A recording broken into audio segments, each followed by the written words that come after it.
My grandmother grew up during a time when if a woman gave birth to a set of twins, they would throw the babies into the forest to die because twins were a taboo. Now, Igbos no longer practice that part of their culture, thankfully, but I think about Igbo culture a lot because that's what I am. Well, I mean, that's what my parents are. My whole life I've had to grapple with what it means to be a child of immigrants and having to juggle multiple identities, especially having grown up in Scandinavian-ass Minnesota. Have I figured it out? No. Should you listen anyways? Debatable. But since nobody asked, here are 5 lessons I've learned having grown up a child of immigrants in the suburbs.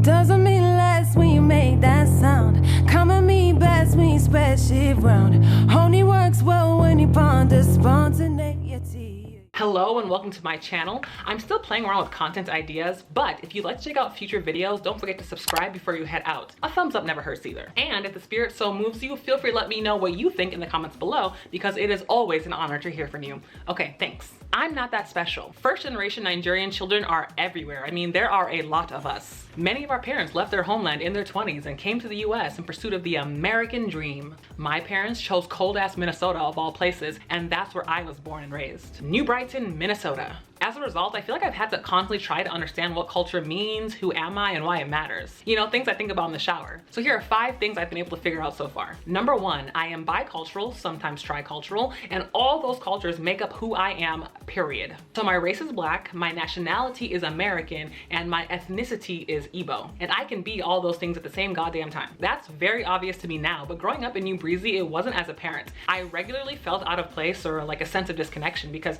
I was different from the white kids, I was different from the Black kids, and I was different from my parents. So I guess I often felt like I had to prove myself to others. I had to prove to my Nigerian family that I wasn't too Americanized, and then I had to prove to the white kids that I wasn't too Black, and I had to prove to the Black kids that I wasn't too white. And none of these groups had a problem letting me know when I was lacking. So I think I definitely developed a fractured identity, which is probably why I'm so good at compartmentalizing. But after years of reflection and many showers, I'm much better at framing my layered cultural identity as a positive. To start, I can interact pretty freely across all 3 groups, and from each culture there are aspects that do authentically feel like home.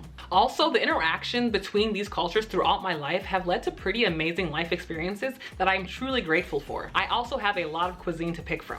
Number 2, my life will never be as hard as my parents, so I shouldn't complain. My dad lost his home and a baby sister due to the civil war in Nigeria, and he and his family had to flee their homeland and live in the forest until the war ended. My mom and her family also had to flee when war broke out. My dad will tell us stories about how he had to walk miles to school, go and fetch water, suffer through malaria, receive harsh beatings, no air conditioning, no dishwasher, no washing machine, no Captain Crunch, no Capri Sun, no choices. Not like we got here. My siblings and I can never complain about anything being unfair or too hard because nothing we said would top their struggles.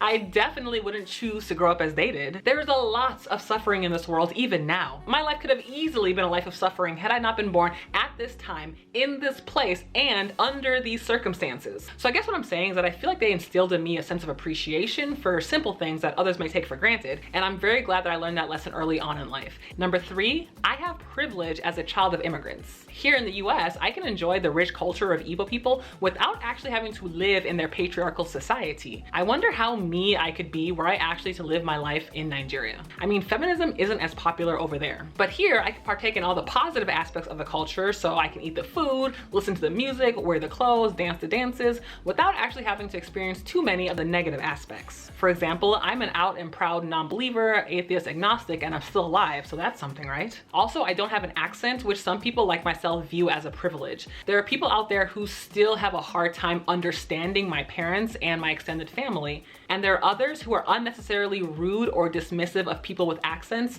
especially African accents. I used to have a slight accent when I was itty bitty, but I lost it as soon as I started kindergarten. So I think because I sound like I'm from the area, I'm viewed as a little bit less other. My parents are not as fortunate. I also have privilege compared to Black Americans. While my family did go through tough times prior to restarting in America, I don't think it quite compares to what Black Americans went through in this country. I don't have to deal with any of that generational trauma, but I still benefit from measures created to support Black Americans. So for example, in high school, I could have applied for and received any scholarship that was designed to specifically support Black American students. I also never get accused of appropriating Black American culture.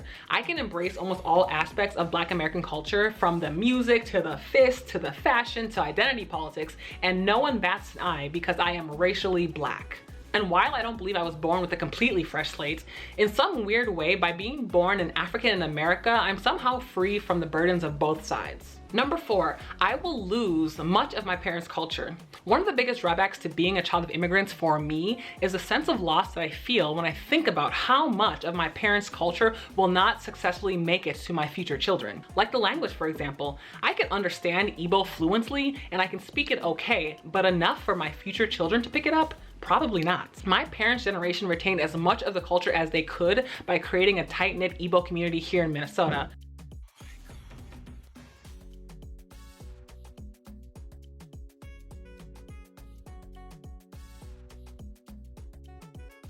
But it's not the same as it would have been had we been born and raised in Nigeria. There's a permanent disconnect there, at least for me, and I only see that disconnect increasing with the next generation, which is a bummer. I often wonder, will the next generation and generations after that feel as Igbo as I do, or will they just become American? Will they remember our story and how we got here? Will our community still even exist? I wonder if my parents had these same questions when they came over here. I ended up being much more American than they expected, so I don't know how much hope I have for the next generation. But that's not a bad thing, right? I mean, they'll probably figure out some new hybrid identity like I did. I mean, the Igbo portion of that identity might not be as prominent as it is for me, but that's what cultures do. They evolve and merge, right? So maybe I should just chillax. Number 5, my capacity for empathy is immense. I don't ever mean to toot my own horn, but I like to think I'm a very empathetic person. I have a tendency to look for the humanity in everyone. Now, no psychologist has ever confirmed this, but I believe that to be true about me because I am a child of immigrants. From a very early age, I understood that there were multiple ways of being because I was living that day to day, being multicultural myself. Igbo culture and Minnesotan culture, as you would expect, are very different.